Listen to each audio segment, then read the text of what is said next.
Bismillah wa salatu wa salamu ala rasulillahi amma ba'd. Donc on s'est arrêté, c'est où là?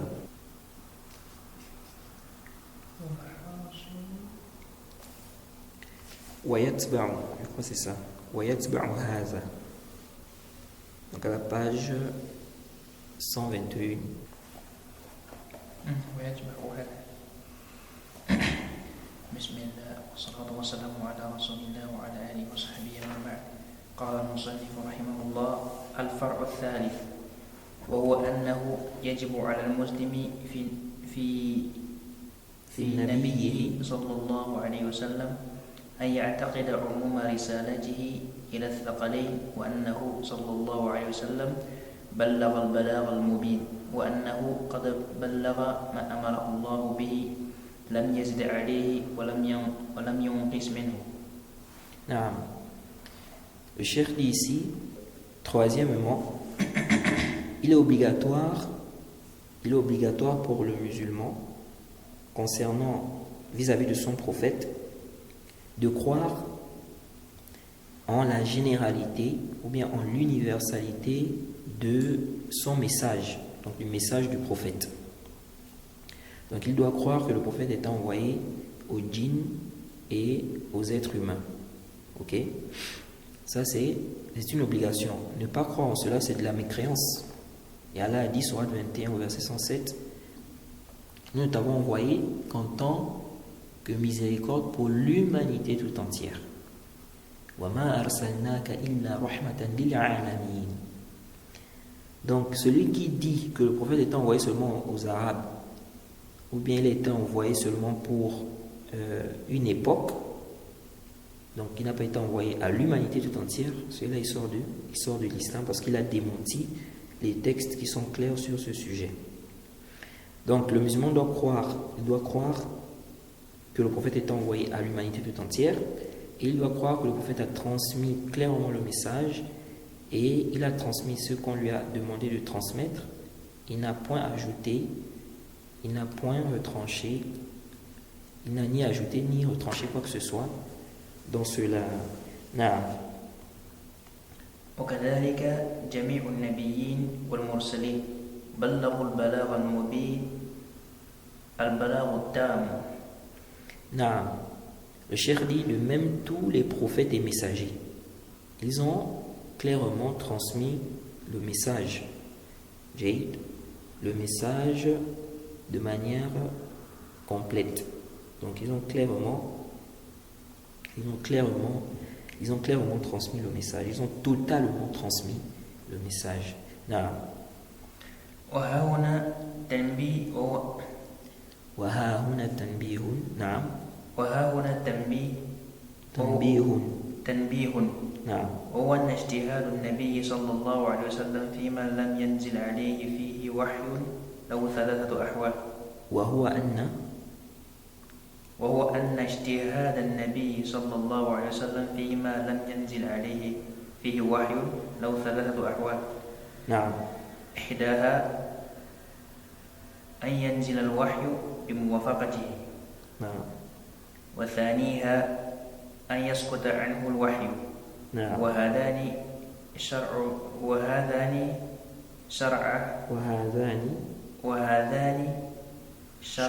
بالاتفاق.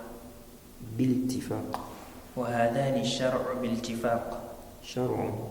شرع بالاتفاق. نعم. Donc le cheikh dit ici il y a quelque chose à travers laquelle il veut attirer notre attention. Il dit, il faut faire donc attention à ceci. Il dit l'ijtihad du prophète dans une chose sur laquelle il n'y a pas de révélation, c'est-à-dire que la révélation n'est pas descendue par rapport à ça. Il dit cette chose-là a trois situations. Ok? Premièrement, soit la révélation descend en accord avec son ijtihad. Ok, donc le prophète a fait l'ijtihad avant que la révélation ne descende. Le cheikh dit ça a trois situations. Ok? Donc il n'y a pas eu de révélation, il a fait un ijtihad.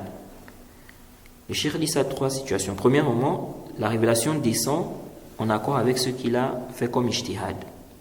Deuxièmement, la législation, bien la révélation, n'est-ce pas, se tait. Donc, on va dire, il n'y a pas une révélation qui descend par rapport à ça. Il dit, les deux là sont considérés comme la législation par consensus. Ok? Donc, quand il dit ici la révélation s'est tue, ça veut dire que Allah n'a pas blâmé. Ok? Il n'a pas blâmé cela. Donc, soit Allah fait descendre, n'est-ce pas, ce qui confirme, ce qui corrobore ce que le prophète a fait comme ijtihad, soit rien ne descend. Le cheikh dit ça devient une législation. Donc, ici, là, on va dire que c'est une approbation. C'est quoi? C'est une approbation. Donc, Allah a approuvé. Parce que si c'était une erreur, il allait faire descendre la révélation pour mentionner cela. Naam. Donc, le cheikh dit Naam. Wa amma. وأما اعتبار ما سكت عنه الوحي أو ترك النبي صلى الله عليه وسلم ما اجتهد فيه على ما اجتهد فيه كيف يكون شرعا.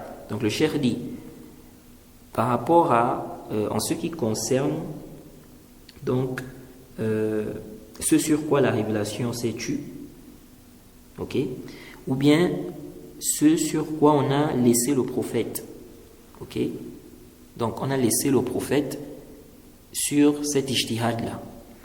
Le cheikh dit comment se fait-il que ça devient une législation? Bien, c'est une législation. La réponse, il dit فالجواب لأن النبي صلى الله عليه وسلم لا يقره الله على خطأ وقد بعثه سفيرا إلى خلقه يبلغهم الشرع الله. نعم. Donc la réponse, le cheikh dit car Allah ne va pas approuver que le prophète, il ne va pas approuver l'erreur. Donc si le prophète se trompe, Allah ne va pas approuver ça. Et Allah a envoyé le prophète comme ambassadeur vers ces créatures afin qu'il puisse transmettre la religion, la législation d'Allah.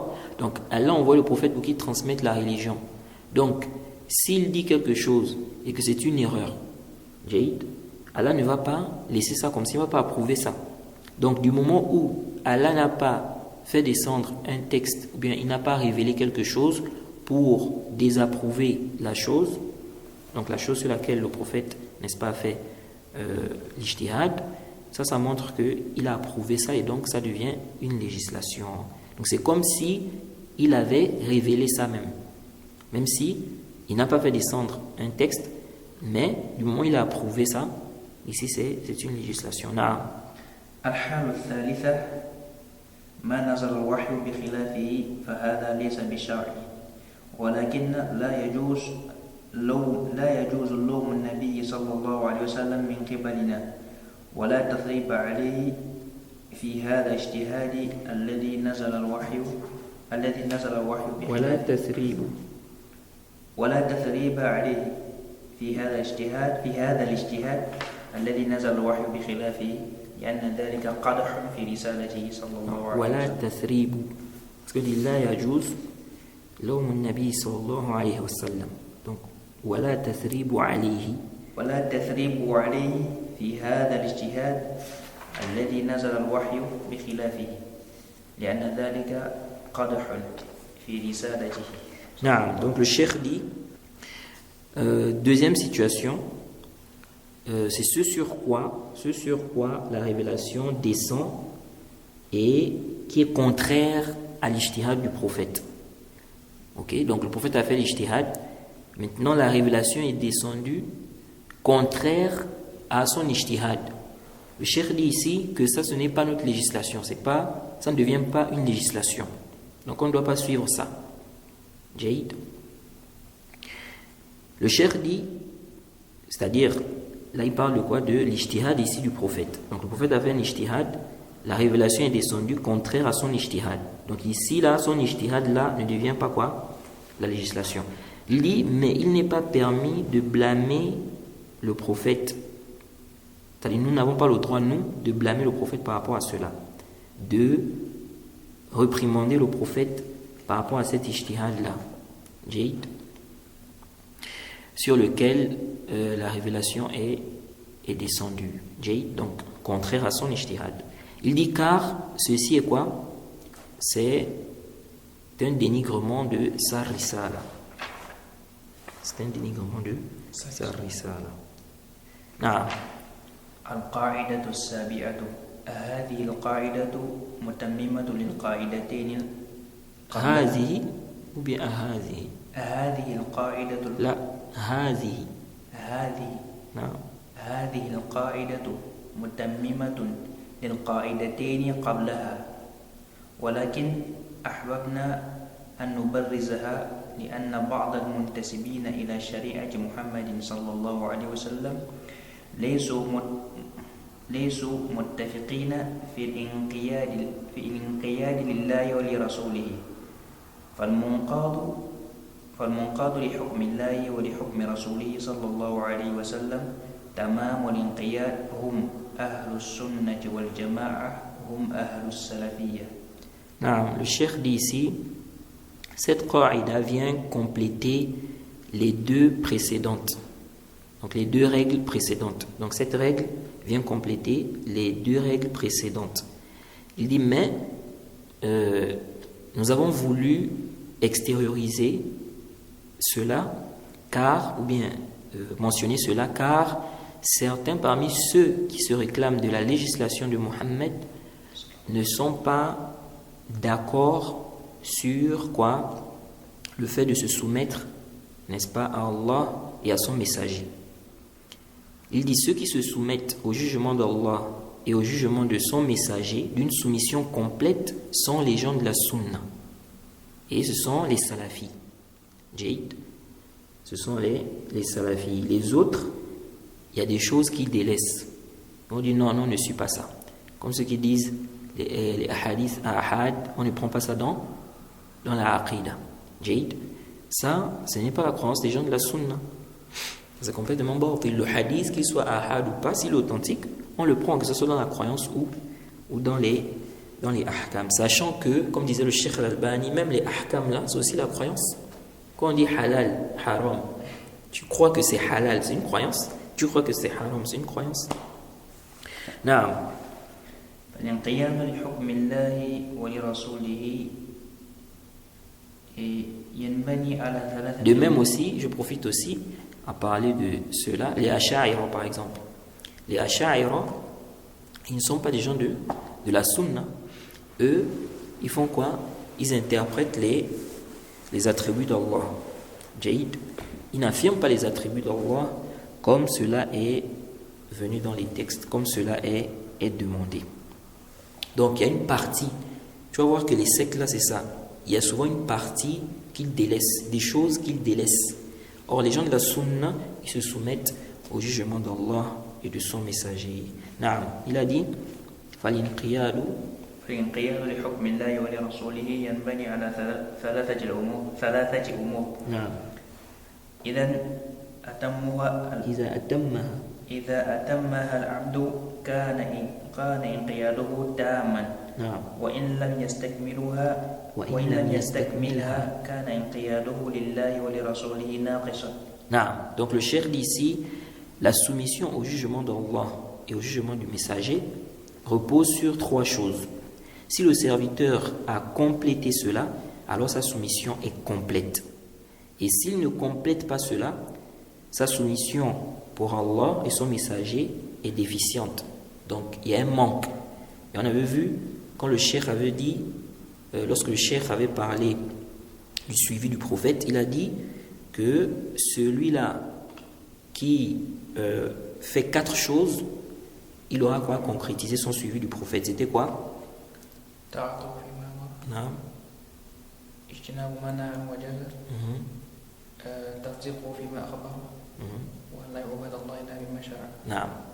Donc ce sont les 4 choses-là.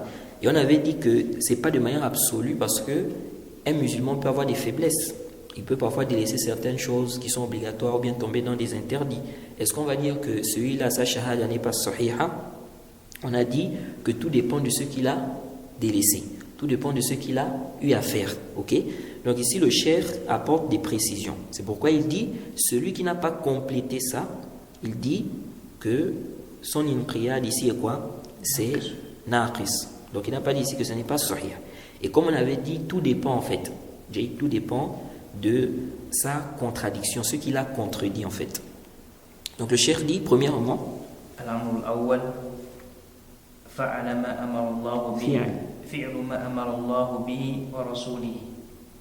الأمر الثاني ورسوله فعل ما أمر الله به ورسوله. نعم. الأمر الثاني ترك ما نهى الله عنه ورسوله. نعم. الأمر الثالث تصديق خبر الله ورسوله. تصديق خبر الله. تصديق خبر الله ورسوله. نعم. Donc le cheikh dit, premièrement, faire ce qu'Allah et son messager ont ordonné. Jade. Deuxièmement, délaisser ce qu'ils ont interdit. Donc ce qu'Allah et son messager ont interdit. Et troisièmement, croire en ce qu'ils ont mentionné comme information, croire aux informations qu'ils ont mentionnées, qu'ils ont citées. Donc le musulman doit s'efforcer à faire ces choses-là. Mais maintenant, s'il a des manquements, on regarde. Est-ce que ça implique sa sortie de l'islam, oui ou non? Si ça n'implique pas, on dit sa foi est faible. Jade. Naam. وإليكم بعض الشواهد على هذه القاعدة. وإليكم بعض الشواهد على هذه القاعدة. بعض الشواهد. نعم. Donc il dit, voici donc quelques preuves confirmant cette règle. نعم.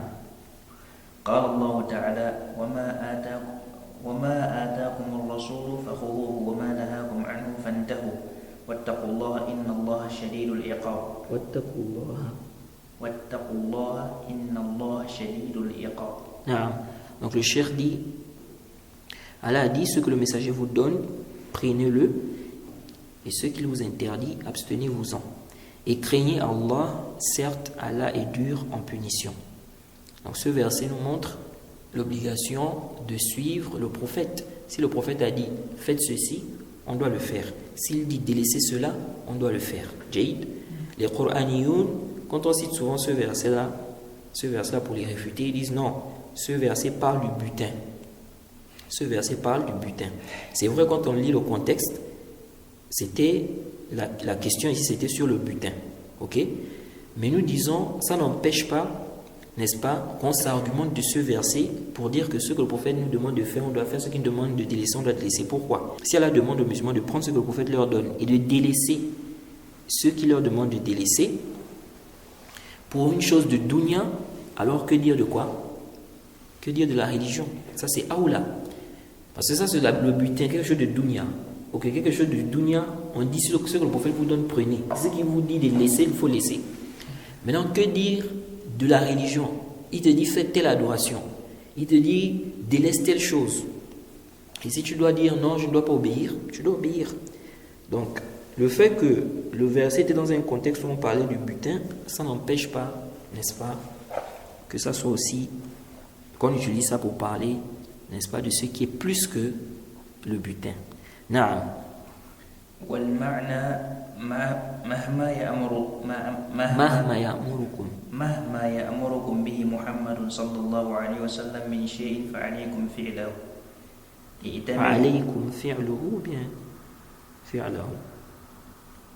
فعليكم فعله. نعم. ائتمروا بأمره.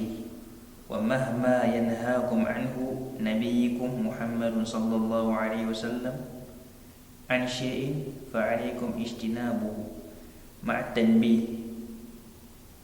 إلى أن الفعل الأوامر مقيد بالاستطاعة أما ترك النواهي فليس فيه قيد ففي الحديث الصحيح ما أمرتكم به فأتوا منه. ففي الحديث الصحيح ففي الحديث الصحيح نعم ما أمرتكم به فأتوا فأتوا منه ما استطعتم وما نهيتكم عنه فاجتنبوه.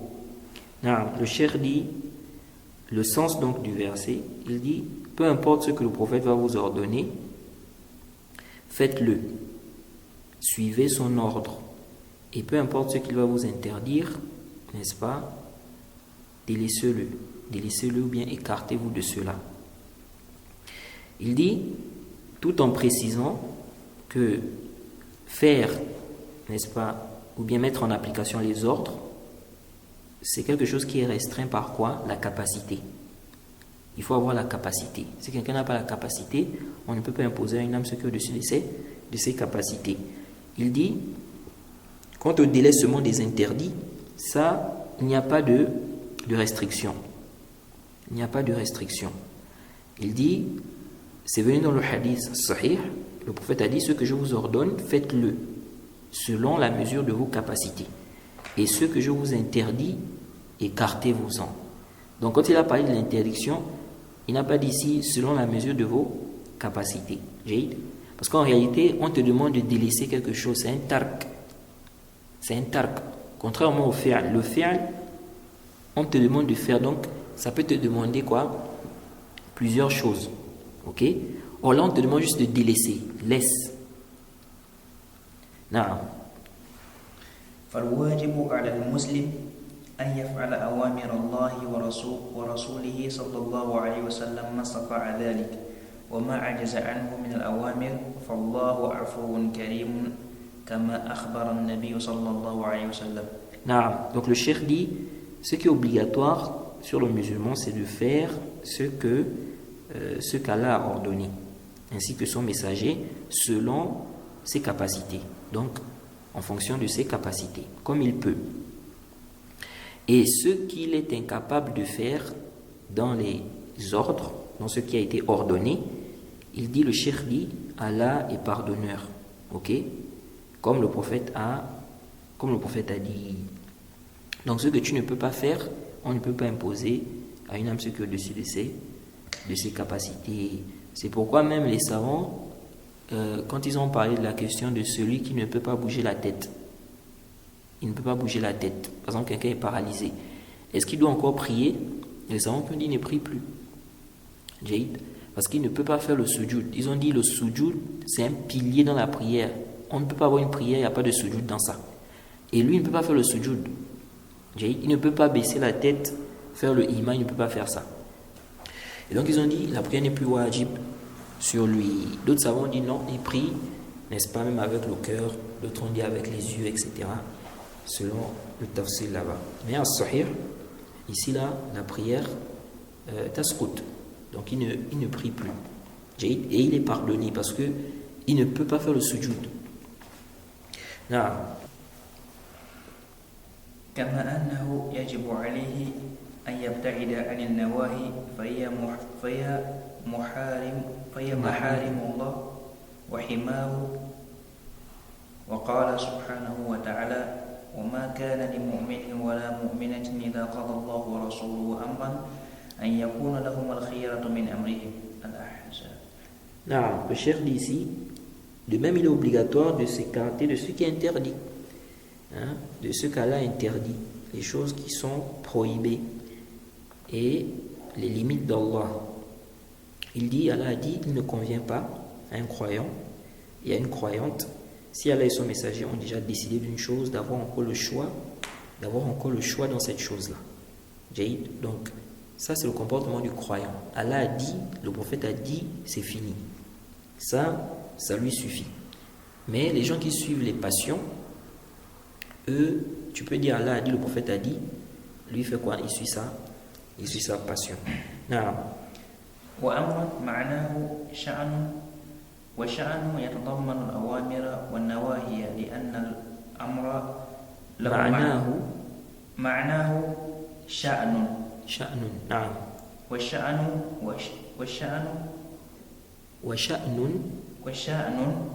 يتضمن الأوامر والنواهي لأن الأمر له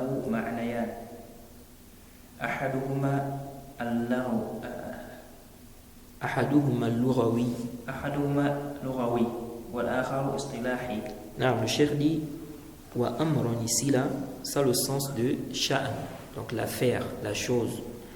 Il dit ça englobe les ordres et les interdictions.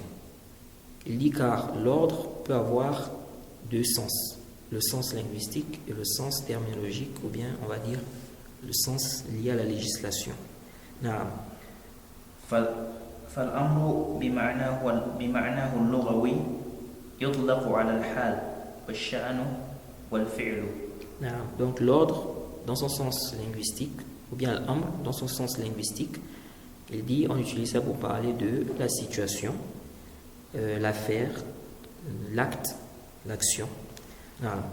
وأما الاصطلاحي فهو طلب الفعل بقول الدال عليه على وجه الاستعلاء. Non, le cheikh dit, dans la terminologie, donc terminologiquement, il dit c'est le fait de demander de faire un acte par la parole qu'il indique. Il dit ala wajh al-isti'la. Ça veut dire quoi? C'est-à-dire que ça vient du haut. Ça vient du haut. Donc l'ordre vient du haut, celui qui est supérieur à toi. Parce que si l'ordre vient de celui qui est inférieur, on ne voit pas ici forcément une obligation. Par exemple, ton enfant qui te dit papa, prends-moi telle chose. On ne va pas dire ici que c'est un ordre. Tu es obligé de faire ça. Mais si ton patron, ou bien ton père et ta mère, parce que ton père et ta mère, ils sont hauts, voilà, il te dit fais comme ça. Si on voit que c'est quoi? Ça vient du haut, donc ça montre ici l'ordre. Non. Donc si Allah nous ordonne, ça montre l'ordre et ça montre qu'on doit faire cela. Non. فالآية قاضية عليك أيها المسلم أن ترعى أمر الله وأمر رسوله بالفعل وأن ترعى نهي الله ونهي رسول الله صلى الله عليه وسلم بالترك ولا تتمحل على ذلك فهي بمعنى قوله تعالى يا أيها الذين آمنوا لا تقدموا بين يدي الله ورسوله واتقوا الله إن الله سميع عليم. Non, le cheikh dit le verset te juge. C'est ce qui vient trancher en fait. Le verset vient trancher. Il dit tu dois donc prendre soin de l'ordre d'Allah, de l'ordre de son messager, en mettant cela en application. Donc en faisant cela. Et tu dois prendre soin aussi de l'interdiction d'Allah, l'interdiction de son messager en délaissant cela. Donc tu dois mettre cela en pratique. Il dit il ne faut pas trouver quoi? Des stratagèmes ou bien des sortes de ruses. Et il dit ici, ça le sens, il dit c'est donc le sens qui est visé lorsqu'Allah dit ô vous qui avez cru, ne dévancez pas Allah et son messager et craignez Allah. Certes Allah entend et il est quoi? Et il connaît toutes choses. Ce verset nous montre qu'on ne doit pas dévancer Allah et son messager. Donc tu ne dois pas dire des choses alors que tu n'as pas de dalil. Tu ne dois pas interdire alors que tu n'as pas de preuve. Jade. Et on comprend aussi du verset que tu n'as pas le droit de faire dévancer la parole d'une personne sur la parole d'Allah ou la parole du prophète. Jade. Donc, les savants ont divergé sur un sujet.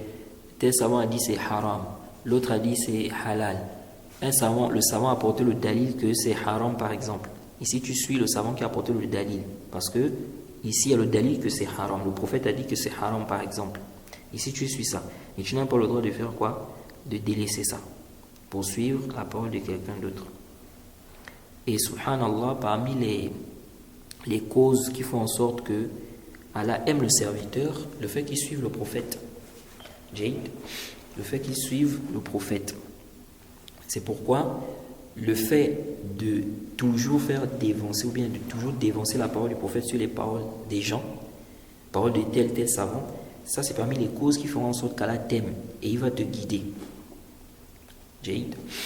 Qu'est-ce qui prouve ça? C'est le verset où Allah dit In kuntum tuhibbuna Allah fattabi'uni yuhibbukum Allah wa yaghfir lakum dhunubakum. Si vous aimez Allah, suivez-moi, Allah va vous aimer. Donc, suivre le prophète, c'est une cause qu'Allah t'aime.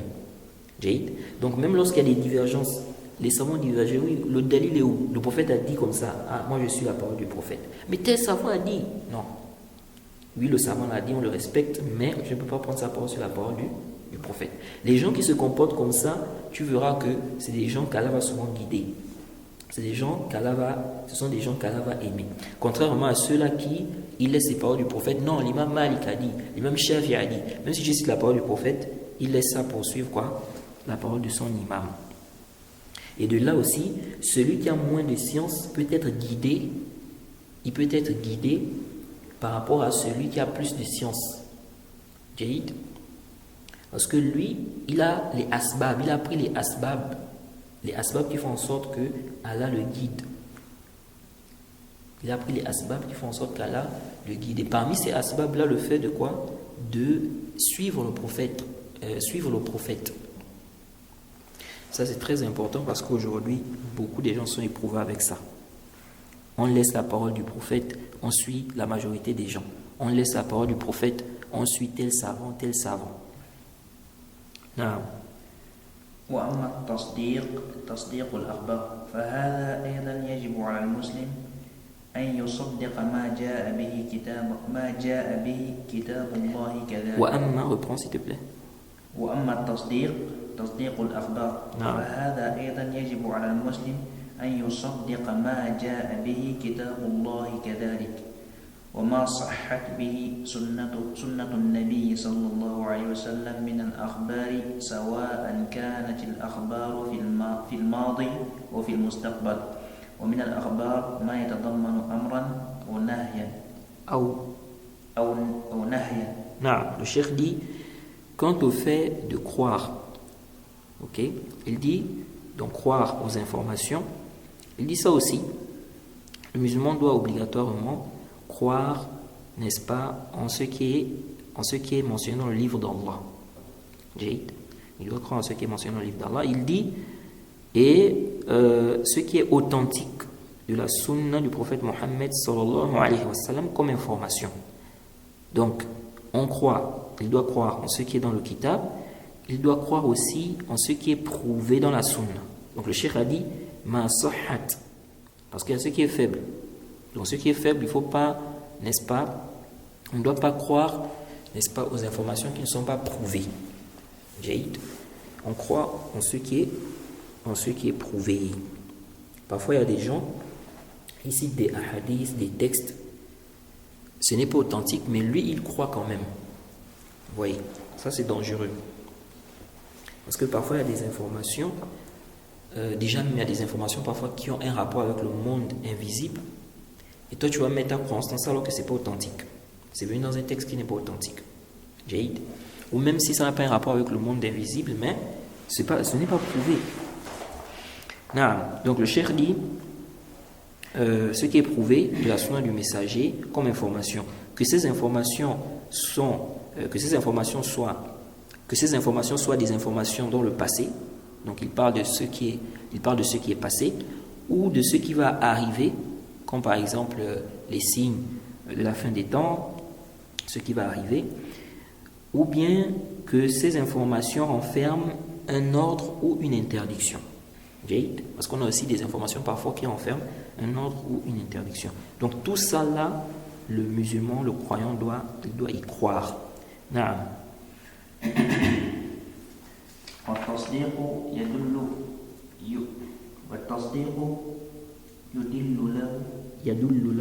يدل له قوله تعالى آمن الرسول بما أنزل إليه من ربه والمؤمنون كل آمن بالله وملائكته وكتبه ورسله لا نفرق بين أحد من رسله وقالوا سمعنا وأطعنا غفرانك ربنا وإليك المصير.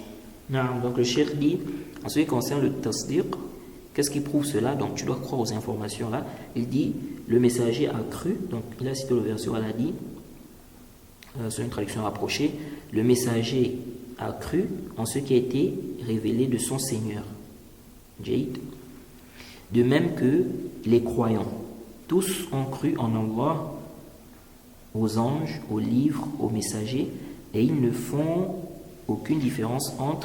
pas de différence entre ces messagers. Et ils disent, nous avons entendu et nous avons obéi. Seigneur, pardonne-nous, et c'est vers toi qu'est la destination. Donc ici on voit bien qu'on nous demande de croire et on nous demande de ne pas faire de différence entre les messagers, c'est-à-dire dans le message. On ne doit pas dire non, on croit en certains messagers et puis en d'autres, on ne croit pas comme les chrétiens font là. Ils disent qu'ils croient en Isa, mais ils ne croient pas au prophète Mohammed sallallahu alayhi wa sallam. Ça, ce n'est pas profitable. Il faut croire en tous les messagers, il ne faut pas faire de différence. Tous ont été envoyés par Allah. Naam. تمت بحمد الله هذه الرسالة والحمد لله الذي بنعمته تتم الصالحات وصلى الله وسلم على نبينا محمد وعلى آله وصحبه أجمعين وكان الفراغ من مراجعتها صباح الأحد الحادي والعشرين من رمضان عام صباح الأحد الحادي والعشرين من رمضان عام 32 و400 وألف من الهجرة. Donc le cheikh dit, cette risale est terminée, alhamdulillah, celui, n'est-ce pas, par lequel les bonnes choses se concrétisent, se complètent, se terminent. Ensuite, il a prié sur le prophète, n'est-ce pas, et sur sa famille et ses compagnons. Et il dit qu'il a terminé de réviser ça. C'était un matin, un sabah. Donc le premier jour de la semaine, le 21 du Ramadan, l'année 1432. Donc ça fait longtemps. Là, alhamdulillah. Donc on a terminé avec cette risala-là. Hein? Le début.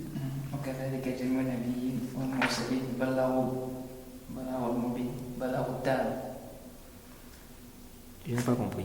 Au tout début là,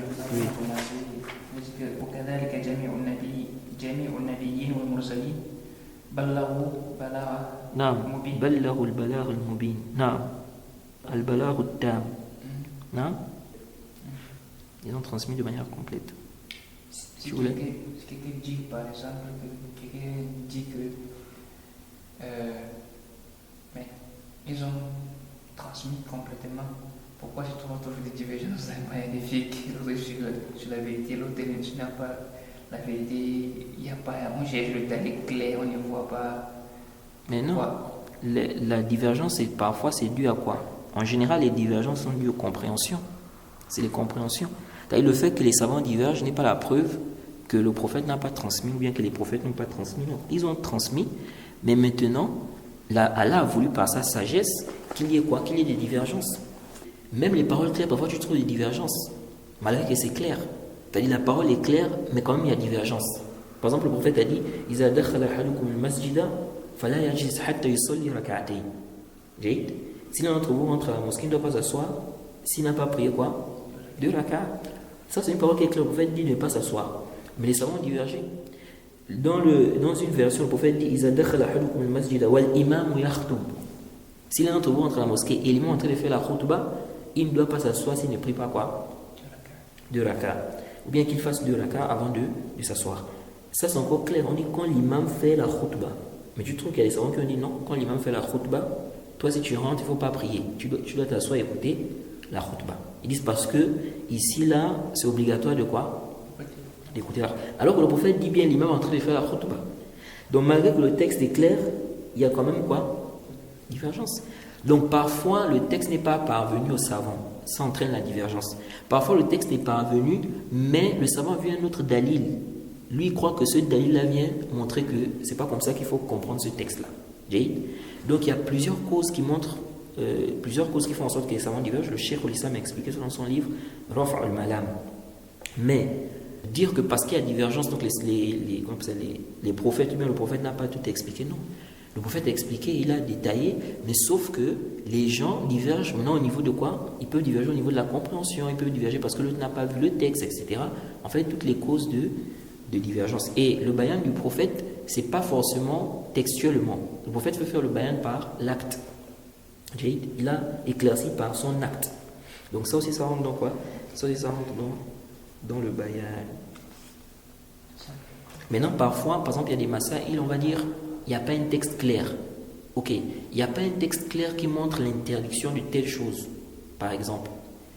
Le fait qu'il n'y ait pas un texte clair, ça peut être la cause pour laquelle certains savants vont dire que la chose n'est pas interdite. Parce qu'ils vont dire non, on n'a pas vu un texte clair. Jade. Comme aussi, le fait qu'il n'y ait pas un texte clair, ce n'est pas le dalil que le prophète n'a pas quoi? Il n'a pas transmis. Ah.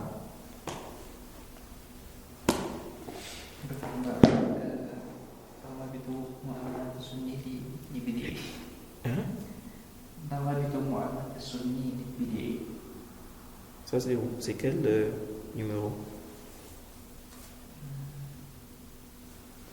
Tu es sûr? Ah oui. Non, je demande si on prend ça. Ah ok. Non. Bon, moi ce que je vois c'est Al-Haddul Fasil. Al-Haddul Fasil. En fait, il y a deux. Il y a deux ici. Al-Haddul Fasil. La première, c'est celle à droite, celle que tu as proposée. La première, c'est l'autre. C'est pas trop long. Oui, on peut aussi lire ça, c'est bien. Comme c'est pas long aussi. En fait, c'est apparemment la Haddul Fasil, c'est divisé en 3 volets. Ouais, voilà, c'est ça. Bon, ça regroupe même 4. Oui. Donc ça dépend. On va proposer aux frères, si vous voulez, on prend le premier. Sinon, moi, ce que j'ai proposé, c'est le deuxième. On peut même faire toutes les rasaïs là. On prend le premier, 2, 3, 4. Je vais faire parole Hein? Parole à la page 184. 184.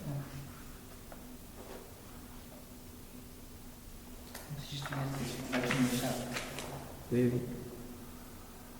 Au milieu là, dire مثلا الشيخ ابن عثيمين رحمه الله حينما يقول لتلاميذته وأهل بلده والمسلمين لا تنشغلوا بالردود حاله ما هو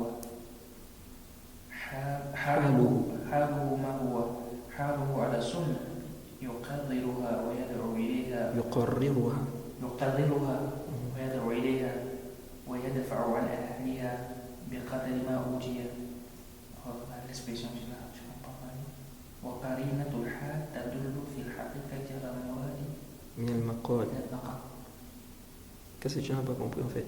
C'est l'expression là, c'est laquelle? Toute la partie là? Non, juste وقرينة الحال تدل في الحقيقة على المراد من المقال. Oui, il dit en fait, il y a l'indice de la situation montre ici la réalité de ce qui est visé dans la parole. Tu vois. Le cher, il a réfuté un peu les choubhat là ici. Il est en train de réfuter un peu les choubhat là. C'est important. Oui, souvent les gens viennent souvent avec ça. Non, mais tel cher a dit, il ne faut pas vous occuper des roudoud, tout ça. Mais les roudoud, ça fait partie du ilm. Comment ça on va délaisser les roudoud?